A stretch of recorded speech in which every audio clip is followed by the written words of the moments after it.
Hello বন্ধুরা, আজকে তোমাদের সামনে নিয়ে চলে এসেছি ভাজা পিঠে। যেহেতু পিঠের মশরুম চলছে, শুধু আজকে পিঠে পিঠে আর পিঠে।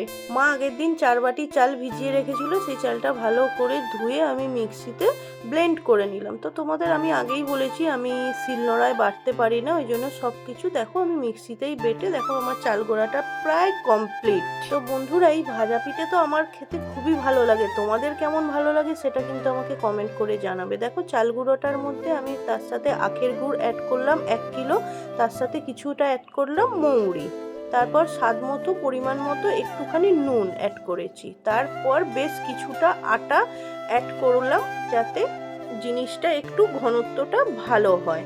দিয়ে সব একসাথে আমি আটাটা মিক্স করে নিলাম। তো দেখো বন্ধুরা, আমার ভাজা পিঠের ডোটা পুরো রেডি হয়ে গেছে। এইদিকে কড়ার মধ্যে 1 লিটার মতো সাদা তেল দিয়ে দিয়েছি। এবার মা দেখো একটা একটা করে ভাজছে, এর থেকেও সুন্দর হয়। এইবারে একটু ফুটো ফুটো হয়ে গেছে, তো যাই হোক, কেউ কিছু মনে করো না। তো এই হচ্ছে আমার গুড় পিঠের ভিডিও। তোমাদের কেমন লাগলো সেটা কিন্তু কমেন্ট করে জানাতে ভুলো না। আমার তো মজমজ হয়ে খেতে লেগেছে, খুবই দুর্দান্ত আর সুস্বাদু হয়ে।